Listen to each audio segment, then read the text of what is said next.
Hello and welcome to Connecting Hawaii Business on ThinkTech Hawaii. My name is Kathleen Lee, owner of Kathleen Lee Consulting, and I am your host for this program.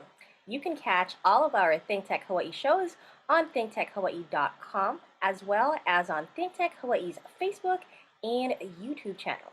Today, I am excited to introduce Project Koa Yoga, and they are diversifying yoga and wellness in Hawaii. We have Project Koa Yoga's co-founders, Laura, Nohealani, Emiko, Toyofuku-Aki, and Victoria Roland. Laura and Victoria, thank you and welcome to the show. Aloha, mahalo for having us. Absolutely. So let's go into intros. Tell our viewers about yourselves. Laura, let's start with you. Yeah, thank you.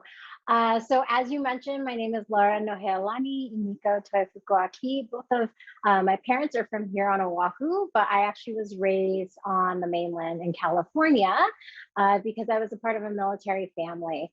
And very long story short, I was in New York City right before coming here. I was teaching yoga, a specific trauma-informed practice to incarcerated communities in New York. And I really resonated with that practice and wanted to see what would that look like to bring it to native folks. And that brought my journey here to Hawaii, along with a lot of family stuff and personal healing. And that all helped to birth Project Koa Yoga. Personally, I'm also a mother. I have an 11-month-old. I have two kittens. I am just loving being in Hawaii. I'm so grateful to be here at this time. Thank you. And Victoria, tell us more about yourself. Yes. Well, hello everyone. I'm obviously Victoria Roland, and I'm here in Wahiwa calling in and joining on this lovely day. Thank you so much for having us. As a co-founder, I kind of relocated here, also a military brat as well, and now a military spouse, and a proud daughter of my Filipino mom and African American father. May he rest in peace. He passed away. But relocating here, I took a different initiative in working with a different type of population in social services. And that's actually how I met Laura. And then I also took a different initiative in healing and growing and just becoming a better me, a better daughter, a better spouse, a better co-worker, and all the elements that we'll talk about today. But that's who I am, and I'm excited for you all to learn more about Project Koa Yoga. Wonderful. Let's expand on that. So you kind of touched upon how you met. Could you Mhm. folks expand more on that? What brought you two together and what made you go, "Hey, let's start this amazing thing together." Yeah. So I'll share Victoria and I had known each other for some time. We met during COVID, um, which I think in a world that wasn't really making contact and meeting, it was a beautiful connection. And right away we got along. And I had decided that Project Koa Yoga was going to become an official business. And right around the same time, literally weeks apart, I found out I was pregnant. And so I had to really reevaluate what would it be like to birth a child as well as birth a business. And someone recommended taking a business partner and what that would look like for a partnership. And Victoria and I literally talked the next day. And this is, I think, the yoga practice, right? The messages of the universe and our ancestors. The next day we spoke, and it just fell out of my mouth, asking her, like, hey, would you be up to doing this with me? And I will let her share her experience. But I will say it was exactly what I needed at that time in my life and exactly what Project Koa needed. Yeah, thank you, Laura. I always love when she passes it off to me at this point because I get that emotional feeling of connectiveness and community. And I think that's why everything just aligned so perfectly. And in how we met, because I have a very deep understanding and awareness with social service programs and different types of approaches working with survivors and victims and those that are finding different alternatives and options. And this was never really a big thing in our community. When I say this, I mean yoga and wellness and different practices. And when I say our community, it is Native Hawaiians, it's people of color, it's African Americans, it's Black folks, it's Indigenous people. And all the things that she said that was coming out of her mouth were resonating, connecting. And I said, you know, part of this community is building up and supporting wonderful ideas like this for other folks who also want to build up and support other people in the community. And I just felt like it was just the right thing to do at the right time. I think that's wonderful. You sort of already touched upon it, but what inspired you both to start Mhm. Project Koa Yoga? Based on the experiences that you talked about and your background as well, because Mhm. reading your bios off the bat, I'm like, okay, these are individuals who really are meant to help people more in like a, but it seems like it's more of like a social service aspect. But then you have the yoga and Victoria, as you mentioned, like the wellness aspect. Tell me more about that. Like, what inspired you to be that specific Mhm. in your niche? Mhm. Yeah. So I'll start. When I was getting ready to teach yoga, I have been practicing already for about 10 years and just didn't really feel welcome or like community existed in a lot of commercial yoga spaces. And so I connected with a nonprofit organization in New York providing yoga for incarcerated communities. In that space, it really served as a mirror on my own healing, my own trauma, um, my own things that I needed to still process and work through. And because of that, um, I really found it to be potent and powerful, but most importantly, that that happened in community.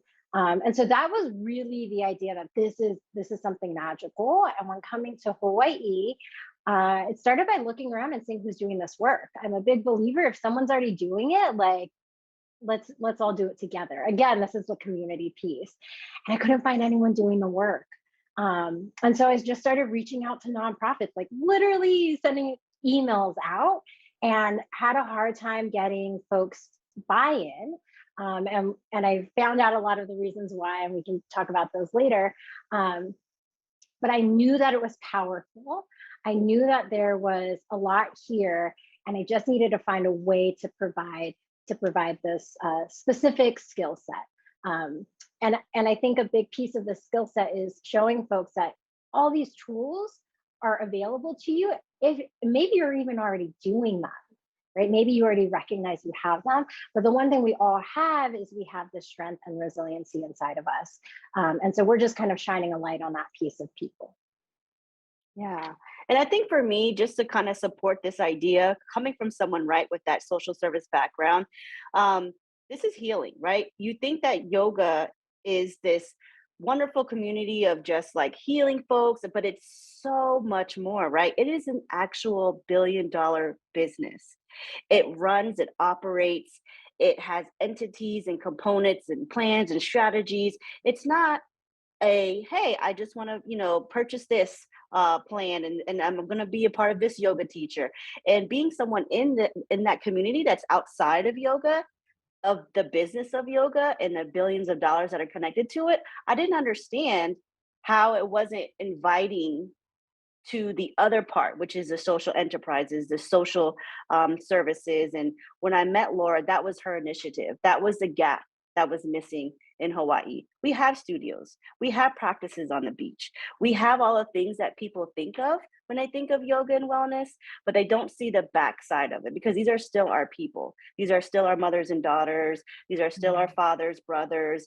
These are still our business owners, our workers that work more than 9 to 5s. They work 60-hour work weeks. Where's the healing? Where's the wellness? And it's so many different components than people think of with just yoga and physical and spiritual kind of practices. Victoria, you absolutely just blew through my next question for you, which is awesome. Why did you choose to focus on marginalized communities? So you can Yeah. expand on that further. Yes, I love this. This is exactly what we talk about when we talk about businesses and we talk about community. It's almost like you're wrapping around services, and it's never just this one entity, it's never just this one element, right? So a lot of people think of these different entities of wellness, and we could talk about that, right? We could talk about that really quick. It's the physical, like let's get our mental health and emotional health. Let's get some mental health services going. Let's go to the gym. Let's do yoga, Pilates. Let's go to our spiritual leader. Let's meditate. Let's go to our other entities that we worship, even religious practices, right? But we don't think about the other components that make us everyday human beings, that we need to normalize these different entities, right? So let's talk about the other elements that people don't really resonate with. We have environmental wellness, and that's really your surroundings, right? We talk a lot about Aina here. We talk a lot about our cultural, our existent, our communities, and our natural settings that we really don't appreciate when we have like these dark moments or when we have these celebrations, right? And then and then just going into deeper elements of wellness, we have occupational wellness. That's like working. Like, who doesn't work? Who's not a part of a business, whether you're a CEO or frontline worker, or you're with a union? Like, are we taking care of ourselves at work? There's a lot of initiatives with folks taking care of their folks in their companies now. And then we have just like the simple things that people don't think about is like wellness, like social.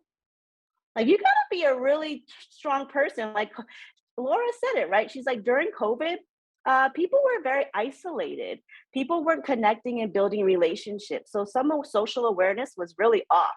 And, just to make a little joke here, like, people started to go back out, right? And it was like socially awkward for people. It's like, oh, I didn't know it was like that. It feels socially awkward for me too. I mean, but yes, you're on the right track there. Yeah, so we don't think about these things, but that's part of diversifying, not just the faces, but what yoga and wellness is for us. And we hope to do that all around, and hit the parts of our community that are business, that are corporate, that are social services, that are studios, gyms, and areas like that. Yeah. Let's go back to basics, and then we'll go on break. But what is Project Koa Yoga? Yeah, so we are a yoga movement trying to diversify, make yoga and wellness in Hawaii more inclusive and accessible. We are trying to invite folks in, and really say that this is for you, that this knowledge, this information is for you. It always was for you. It is your birthright to be well. It is your birthright to rest. It is your birthright to be healthy. Yeah, that's who we are. I like that, succinct, right? Brief, but there's so much more to it, and I appreciate that you are able to compile that in a brief sentence. So we are going to go on a short break, but when we return, we'll delve more into what Project Koa Yoga offers for the community. So we'll be right back.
Welcome back to Connecting Hawaii Business. Today we are talking about Project Koa Yoga with Laura, Nohealani, Emiko, Toyofuku-Aki, and Victoria Roland. We were talking about what Project Koa Yoga is, and let's talk more about, since or the purpose of Project Koa Yoga is to be more inclusive. So part of inclusivity is talking about accessibility. Victoria, could you go over that a little bit further? Yes, sure. When I introduced myself and and Laura introduced herself, I wanted to bring out that we are women of color, right? And we're on ThinkTech Hawaii, right? So we're not going to shy away from the conversation of bringing mental health awareness, yoga and wellness, accessibility to all bodies without not mentioning people of color, indigenous folks, because there's a lot of cultural practices that can be incorporated just because we use the target word yoga and wellness. We still want to make sure that we as a community know that we specialize in that, right? And then we also realize that we identify, Laura and I, as women of color. Not everyone does. Not everyone identifies as a woman. Not everybody identifies as that cisgender role. So we include all genders. We especially include Mahu, which is, very indigenous and native to Hawaii. And that's not, we can't say that's a lot of other communities that represent that. Um, and again, all bodies, right? And when we say all bodies, we mean that of different disabilities and capabilities. And that includes movement and that includes shape and accessibility. And Laura, when she really invited this idea, accessibility also includes, and being inclusive also includes the idea of those that can be in these places. And sometimes people can't go to yoga studios. People don't have access to online platforms that exist, memberships, subscriptions. So that's one thing that I love about Laura's um, idea of it incorporating into this as a business, because we do that naturally in social services. And I'll let Laura talk about that because that was like a ding, ding, ding.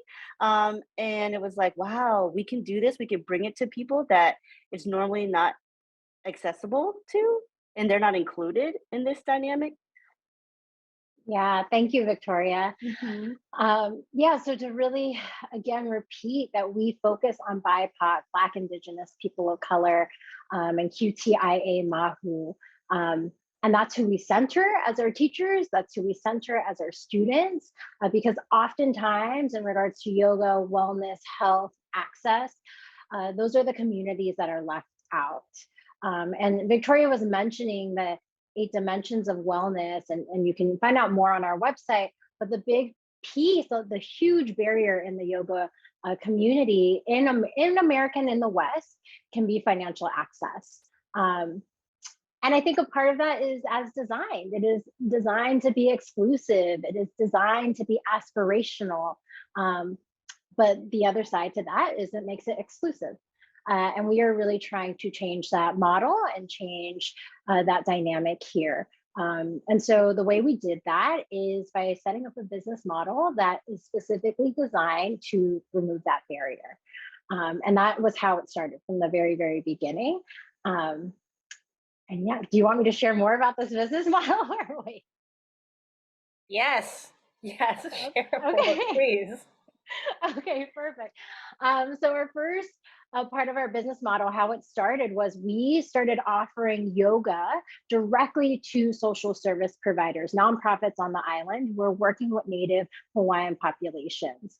And we offer those classes completely free to the clients. So it was a trauma-informed yoga practice. This isn't what you're gonna see in a yoga, typically in a yoga studio, because we are incorporating what is relevant to who we're coming to see. So that means we include talk story. That means we are connecting on a communal level, on a people level, more than just, hey, can you lift your leg over your head?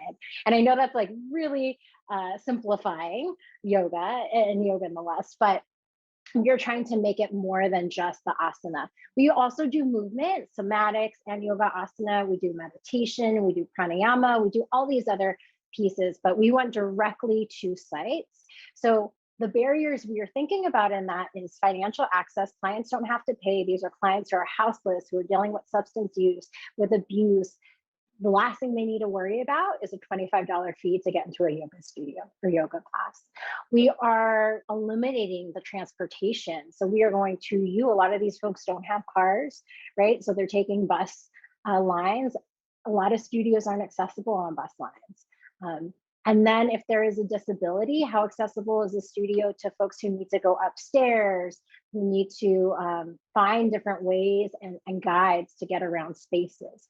So we were trying to be as accessible in that regards to our first round of classes and programs. Our second piece is we do a weekly BIPOC movement or yoga class where we feature BIPOC teachers that are already in the community. And our focus here is to say, hey, there is diversity. These teachers are amazing. They're already doing awesome work. They're entrepreneurs in their own right. Like, let's all celebrate this. And there's a teacher out in the world who talks about what it shows up as when you are collaborative, right? When we are being generative in our spaces. And that's exactly what we're trying to do at Project Koa Yoga. It's not about you're my competition. It's that there's an abundance here, there's a wealth here, and the more people who know it, the more people who have these tools, the better, the healthier we are as a people. And then the third piece that we do is we offer a 200-hour yoga teacher training, which typically runs about $4,000 to participate in this training, not including any fees for registrations after. And we are offering it 100% scholarship for BIPOC QTIA Mahu folks. And this is our big leap forward into how we diversify the teaching population in Hawaii. If we certify more folks, if we get them into more commercial spaces, and again, if they can bring these tools home, right, this is the goal. Victoria, did you want to add to that? Maybe some tears of excitement and joy. That is it. That is us. And I do want to thank you, Kathleen, because you knew what I wanted to say. The third piece that she mentioned is so connective to me right now, because as that co-founder that I am, as the person with the social service background, I planned many programs to include yoga and to include movement. And guess what? I never saw myself as a yoga teacher. I never saw myself as a meditation teacher. And being with Laura this past year, as we celebrate our year of birthing of this business that she really let me join in as, I'm like the co-mama, actually. It's not the co-founder. Yeah. And, it really made me realize, like, I'm that person. I'm that BIPOC person who wants to be seen. I'm that person who wants to lead a class of others that want to be seen like me. I want to be included. I don't want to feel like I have to pay $4,000 to be enriched with these practices that I could take to my family, take to my friends, hold space. So I'm part of this first cohort of becoming a teacher. And in my learnings, I'm more into meditation. So I'm really excited to be that kind of teacher that can be in these spaces now. And I just want to look at me thanking Laura of Project Koa Yoga. And I'm like over here, like, duh, thank yourself. That's wonderful. Sorry. We forget to do that sometimes, right? Where we acknowledge ourselves, and it's good to be reminded of that. Yeah. I should have asked this earlier. With all the wonderful things that Project Koa Yoga has created so far, what are some challenges that you have ran into, especially since you folks are likely on a reflective mode, because you mentioned you're hitting your 1-year anniversary. Is that like in August or? That's exciting. I'm glad I have you guys on the show so we can talk about how your 1-year anniversary is coming up. But what were some challenges that you ran into in launching the business this past year? Yeah, I think the challenges we ran into were more personal than they were about the business. I think for me personally, balancing being a new mom and finding all the time to do all of the things that are so exciting was a big challenge. Feeling okay, asking my community for help and support was a big challenge. upholding boundaries, prioritizing my rest and my self-care, my welfare is a challenge. I think all of the things that you see for people starting a business, but especially women of color starting a business, I think we experienced firsthand having the confidence to celebrate ourselves, to yell at the top of our lungs, like, this is what we're doing and this is why we're awesome. Like, yeah, that feels terrifying all the time. And I will say, like, the remedy to all of it has been having Victoria. Like, we literally call each other and leave voice messages for each other, like, can I do this? And have to celebrate each other until we find that voice within ourselves. Yeah, I can totally agree. And she's like really nicely saying that as a business owner. And I'm here with the challenges of, wow, Laura, like we own a business. And and we talked about that earlier. It was intentional to not go as a nonprofit because this is $1 billion industry. And we deserve some of that to pour back into our community, not necessarily have to ask necessarily. We could make profits in different ways, and that's part of our growth is really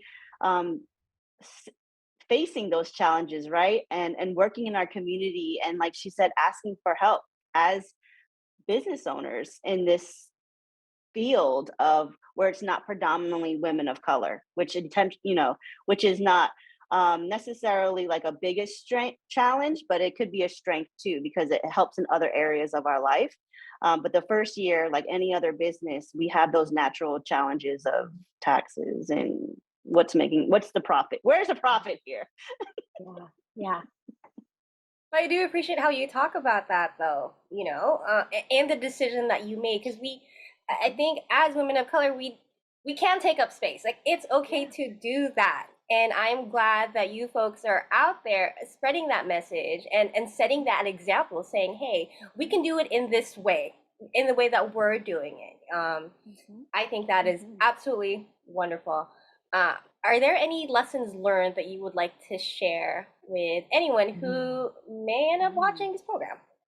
Yes, I would like to start by very much genuinely saying, like, how I met Laura and how I'm engaging in the community so differently, like alongside almost 24 other participants in this cohort that are going to be our future teachers, that are going to be these future entrepreneurs, that are going to be even maybe these social service directors like myself. And we're going to be in these spaces and we're going to be in community. I think a lesson learned is that we have been used to, and I say we because I'll say the queer community, the people of color, women, all the folks in our marginalized communities that don't have necessarily the same access to a resource for taxes. And we look for people to help us with a free agency that can help us with starting up a business, or how do I apply for a business grant? Those are the unique challenges that I think was we learned from this mistake because we have to reach out, right? And we have to be ready as these people that experience this, and like maybe us in a year, for people to reach into us and we give them that same guidance. And I think that started even with our BIPOC classes. When we reached out, they were like, oh, you're going to do a separate day for me to lead a queer class during Pride? That's not usual. Yeah, we are going to do it. Are you ready? And they're like, yeah, I'm actually ready. Like, wow, I didn't even know that was an act that could happen. And it's not necessarily a mistake, but I think we do this to ourselves, and we just need to continue to build up our people. Yeah, I think the thing I would add when starting a business is it's really hard in the West to not get consumed with the structures of colonization and capitalism. And you don't have to do that. And so our two core values, the promises that Victoria and I made to each other when starting this business, was to stay grounded in Aloha and stay grounded in Pono. And what is Pono for us? And for Hawaii, and for the communities we're serving. And I think we've been super intentional about not being about profit, not being about competition, not being about you are my enemy because you are doing something similar, and really positioning ourselves and grounding ourselves in abundance. And it can get hard. It can get really tricky. It's so easy to quickly get caught up in business. And both of us have a background of some sort in business. And so we get that.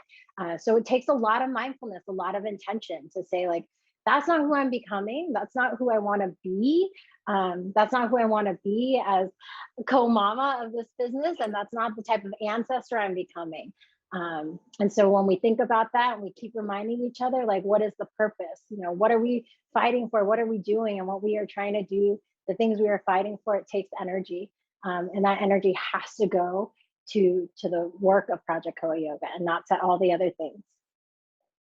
I love that. That is very intentional. Do you have any upcoming programs or events that you would like to talk about? Yeah, we run a weekly BIPOC class. Please check out our schedule. So if you identify as Black, Indigenous, or a person of color, we invite you to participate. We also have our 1-year birthday party coming up on August 6th. It's going to be super low key. But if you're curious and want to meet us and meet our community, that's a great place to do it. And then we have a monthly free restorative yoga class that we are offering this coming Saturday in Kailua. So always invited. It is for survivors, first responders, social service providers, teachers. So if you identify with any of those things, you're welcome to that space. And stay in touch with us. We will have another teacher training cohort coming. It is already in the works for next year. And we will also be opening up trainings to everyone for a paid fee. Wonderful. So let's pull up your website. If people would like to get a hold of you folks, how do they go about doing that? Yeah, so they can get a hold of us at our website, projectkoayoga.com. Social media, we're probably on a little more frequently. So Project Koa Yoga is our handle on Instagram. But our email is also info@projectkoayoga.com, and we're on that quite frequently as well. Wonderful. And is there anything else that you would like to add before we end today's show? No. I just want to thank you all for your time, and I know it's really supporting us in our expansion of services. I know we don't talk about this a lot, but it is a big part of Project Koa Yoga, like Laura said, in bringing our practices to folks and different programs with some partnering agencies. So if you are a nonprofit agency or you're interested in having us do a special program for you or your youth or your vets or your teachers, you can also hit us up because we would love to incorporate some type of wellness for your program and for your people as well. Thank you. And thank you again, Laura and Victoria of Project Koa Yoga, for joining us on today's show. I would also like to thank Jay Fidel and the entire staff at ThinkTech Hawaii for making programs like this possible. Today we had Haley and Eric who helped us out. Until next time, aloha.